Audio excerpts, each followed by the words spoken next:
Greetings, everyone. And yes, as I always say on the first or third Tuesday, it is my favorite time of the month. It is Being Brown at Work Live. And I'm so excited. I was just talking to this young man before we went live because we met each other in the springtime and we both have been so looking forward to this conversation because it's extremely critical. For those of you who have followed me and have even worked with me, you know I say relationships are everything. And OB is going to help you understand why that statement is so true. So let me introduce you to my fabulous guest. My guest tonight is Obinaya Ihenacho. Did I do that right? Ihenacho. Close. Ihenacho. Ihenacho. Obinaya Ihenacho. Names are so important to me, everyone. You know I highly honor them, so I want to make sure I pronounce it right. Obinaya Ihenacho, an accomplished IT professional who brings almost a decade of engineering experience from the highest levels of the tech world. Obi's career trajectory is a masterclass in strategic influence. He has driven success in massive organizations, holding key roles at Meta, Twitter, and currently at Robinhood in corporate engineering. Obi's passion is not just tech, it's bridging the gap between technology and business goals. He thrives on orchestrating cross functional teams to deliver transformative solutions. That means he knows exactly how relationships, not just technical skills, define success. If you're striving to make a tangible impact and secure your seat at an executive table, whatever that table looks like for you, Obi's insights are indispensable, which is why I am so honored, Obi, to welcome you to Being Brown at Work. Welcome. Much, Linda. Happy to be here. I am so excited. And you know what I love about what I just read in your bio is because I truly believe you are absolutely correct. I mean, of course, we have to have the technical skills. We get into these roles because we have those. I mean, the company believes that we are capable to, do the job, the task at hand, right? But the difference maker, which is what I love, as you stated in your bio, the difference maker and the success is truly around relationship building. So, Obi, I'd like to open this conversation with share with me and the audience why you believe that to be the case. I believe that to be the case because I've seen people get promoted and people get passed up for promotions based on this specific things, based off the relationships that they've had with other people, the relationships that they have with themselves, and the relationships they have with the work that they're doing. Making sure that you're Oh, honed in on these three areas is what's going to lead you to success in your career. oh, okay. So you're already dropping nuggets, and my audience knows when I get it when my guests drop nuggets like that, I get so excited. You said three distinctly different type of relationships that I kind of want to peel back the onion a little bit because I think people when we talk about relationships, they're only thinking about the relationship you have with other people. But you talked about two other areas that I'd really like for you to explain a little bit more. So the relationship with yourself. Help me understand what you mean there. Yes. So this part comes to your confidence. You have to be Ah, confident in yourself when you come into these rooms and speak with these, executives, cross-functional partners, and business leaders and clients. They expect you to, keep your head up and know what you're talking about. And so you have to really show that. If you come into a conversation meek or quiet or not having a full mm. understanding of what you're doing, they'll pick up on that and it'll affect your ability to be able to have meaningful impact with the work that you're doing with them. Oh, excellent point. That is so true. Self-confidence is foundational. I mean, it clearly is foundational. I really try to focus and help my audience and my clients around building their emotional intelligence and executive presence.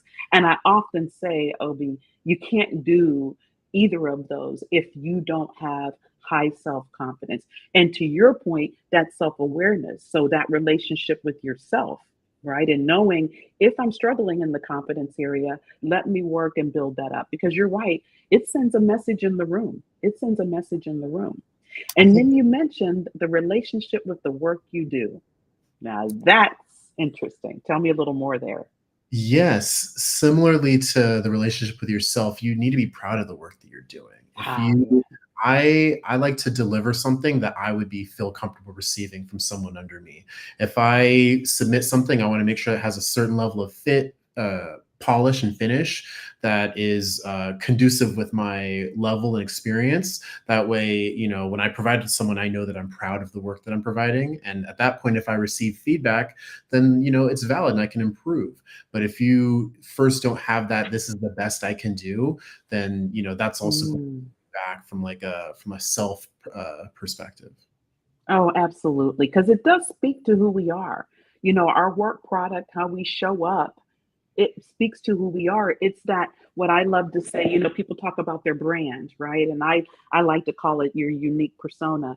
And exactly what you just described is part of defining your brand, who you are, right? And if you're not proud of the work product, and I love when you said you want to give out work product that you would be pleased to receive yourself. Absolutely. When I love how you put that 100%. So, just kind of really diving in a little bit more, Obi, if you don't mind, can you share a little bit when you started in your career, those areas that you've defined? Did you struggle in any of those? And if you wouldn't mind sharing a little bit about your journey and maybe what some of your struggles were. Sure. I think early in my career, I definitely struggled a little bit with the relationship with like myself, mainly because Mm, in this space, it's you don't always see a lot of people that look like you. And so when you come into these spaces, you have to really like assert yourself and have that confidence to be like, yes, I belong here. It's really easy to develop imposter mm, and feel like you are less than because you don't see other people. But as you do the second thing that I said, which is produce quality work over and over and over again, you're able to build your confidence and know, hey, I do belong in these spaces. I do belong here. And that really helped propel my career forward.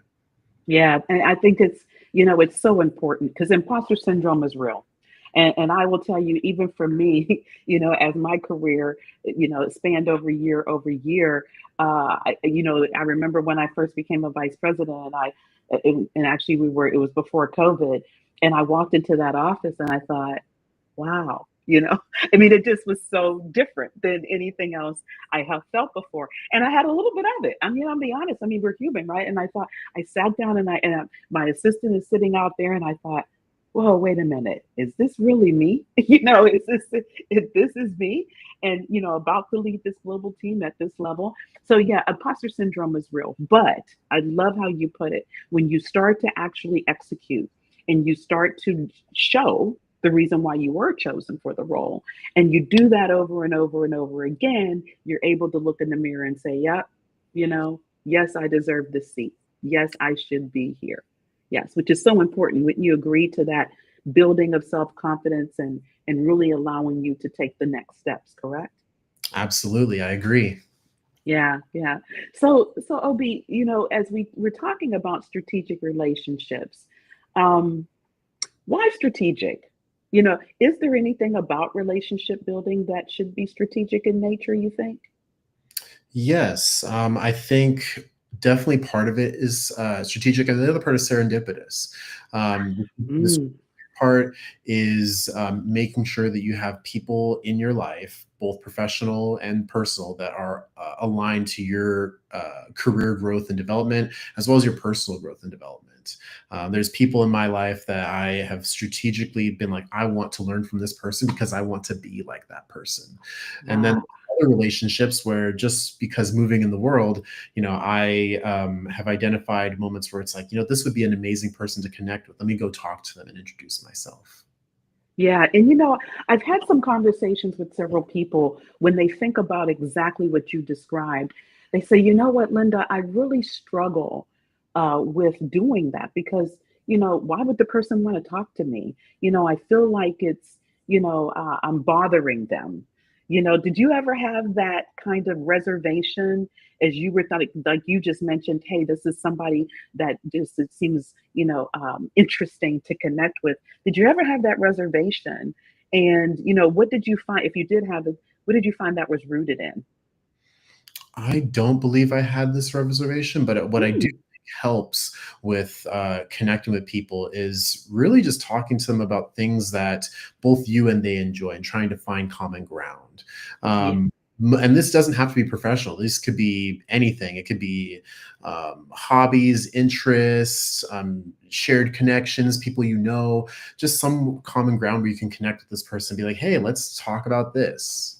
Yeah, and Obi, I so agree with you. So when people share their reservations, I share with them how I usually do it because I've at work before, new in a company, will walk past the office and I'll see, I love sports, right? And I'll see a football or I'll see something. And if the door is open, I kind of knock on the door, hey, you have a minute? And I say, I noticed that of course I say my name, whatever, or they probably know me, but we really haven't chatted. And I say, oh, you've got a football or you got or if their door's closed later on, I might see them in passing and say, "Hey, I noticed that you're into football." And it's a common ground. To your point, it kind of breaks the ice. It takes the nerves away from me, and then it gives them something that I'm sure they're interested in talking about. And before you know, to your point, it's the open door there in this connection. So having that reservation, I think also tell me if you agree with this, might tie a little bit back to your point of self confidence. Do you think? If people are a little bit reserved, it might be because, Absolutely. yeah. Absolutely. Mm, It helps to find like to your point about looking at things in people's rooms and talking about it, people love to talk about things that they enjoy. So if you start by just saying like, hey, I see you have a football, or hey, I see you have a basketball, or hey, I see that you have a trophy of this, that, and the third, people will begin to talk to you and you'll be surprised just how easily conversation can flow once you've found that common ground. oh, for sure, for sure. So, Obi, when we get into part two, and I'm telling you, everyone, you're going to want to join us for part two because Obi's going to share with us his, how tos, how he was successful in doing exactly what we're talking about today. So you want to come back and join us in a couple of weeks and get those nuggets. Have your pen, paper, have your cell phone, however you take your notes, iPad, whatever you do. You want to come back. But Obi, I would like to talk about right now. Um, it from your estimation, or let's say from your experience and how you've formed your network, are there groups of people within your network? So I'll give you an example. Like some people that I've talked to, some of my clients, they like to create what they call a board of directors. They just happen to name it that, right? And they might have another group of people. Do you see, or have you experienced personally where as you're making connections, people tend for you to fit in certain categories or groups of parts of your connections or your strategic relationships? Absolutely. Kind of based off what I was talking about before with like connecting with people over certain things, you'll begin to discover what interests different people have and how they can, add value to your life and how you can add value to their life, and then begin to, connect around those things. I have people that I talk to about finances. I have people that I talk to about cross-functional relationships at work. I have people that provide Mm, mentorship and guidance around how to live and grow as like an adult, as a professional. And so it's important to when you're having these conversations with people, understand what lights them up. That way you can yeah, meet them where they're at and be able to develop those strong connections where we're able to grow together, really, because it should be right. relationship where not only you're receiving information from other people, but you're also providing information as well. I'm so glad you said that because that's what I was going to ask you next, and you just led right into it nicely. What's the why behind even doing any of this? What is the purpose? And I think you just shared a little bit of it right there, right? Where you're doing this back and forth sharing and growing. What would be the other reasons that you would offer to the audience to let them, say, okay, I get what Obi's saying, and let me make sure I'm back in 2 weeks so I can get the how. What's the purpose? Well, I mean, hey, I'm good at what I do. I'm hitting home runs. I'm listening to Ob and Linda talk, but I don't think I need these relationships. What would you say to that?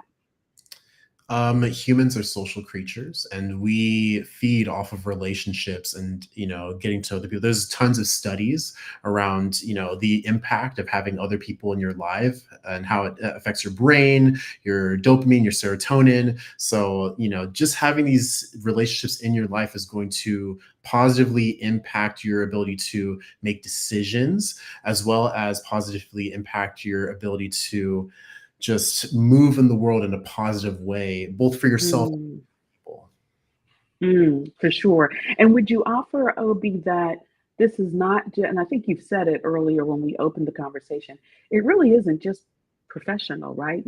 It creeps into the personal side of you as well, wouldn't you say? Absolutely.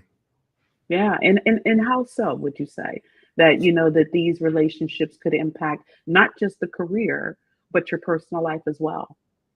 Yeah, I mean, I would say it impacts your personal life in terms of if you develop meaningful relationships with other people, these are people that you can take into your life and, you know, enjoy doing things in real life, going out, Mm, having a lunch with someone or talking about different activities that are happening in your local area or different groups that you might be wanting to get involved in that are outside of the professional sphere. If you want to join a writing club or a biking club or any sort of activity, these are people that can provide you with connections, etc., in order to help you further your own personal life.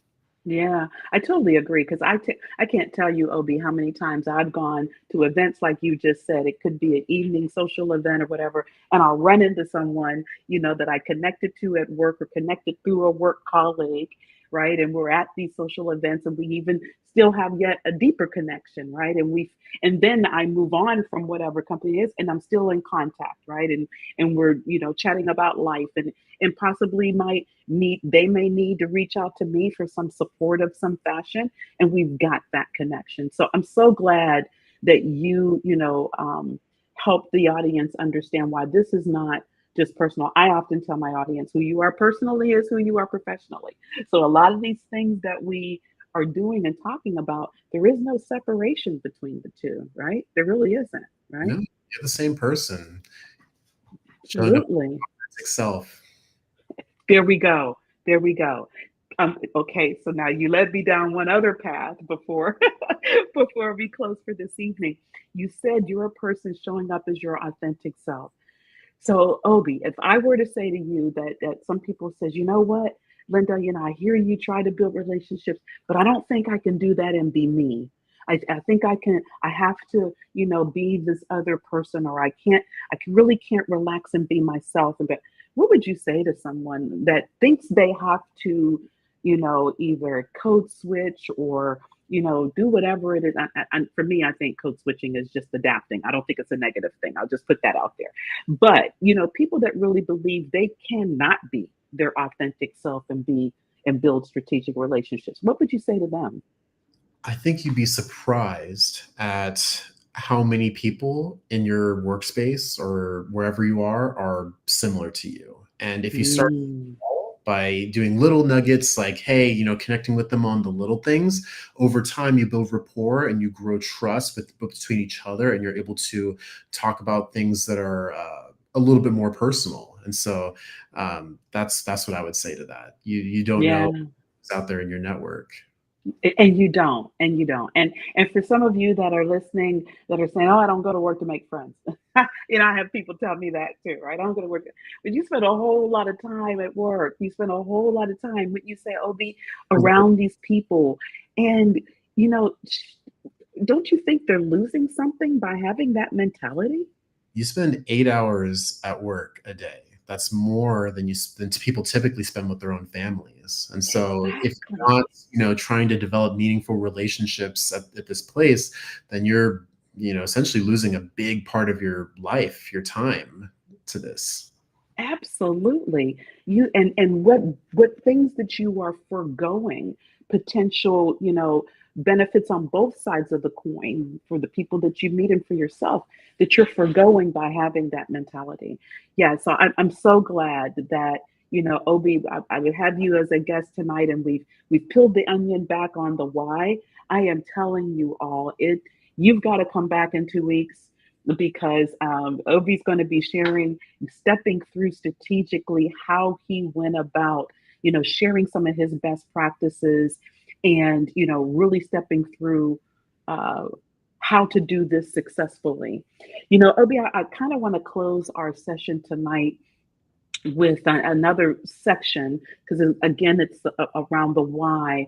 And we're in a volatile situation. I mean, especially I shared with you before we went live in my industry, and there's a lot of industries where there's layoffs and there's just some uncertainty, and a lot of moving pieces, let's just say, a lot of moving pieces.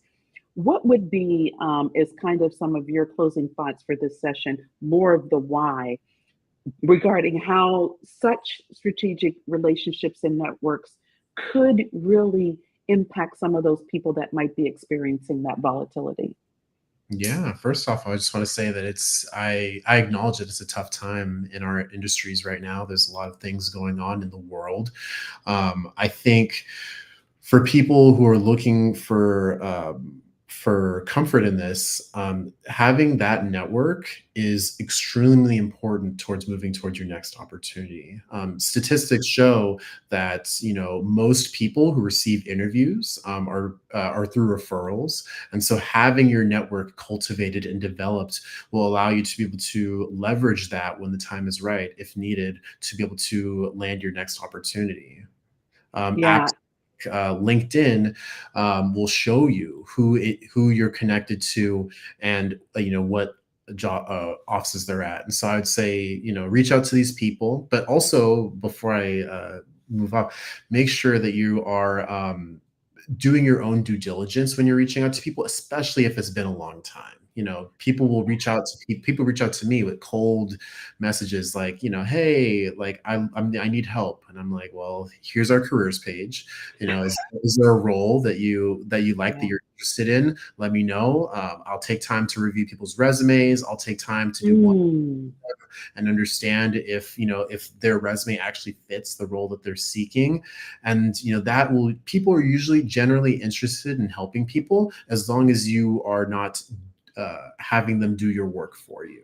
Ah. That's the big part. Check the careers page, find the role, and really cultivate your resume towards the role that you're seeking, and then reach out with genuine interest towards the person that you're seeking to get help from, and people are more than willing to help you out. Yeah, Obi, such great advice there, because I agree with you.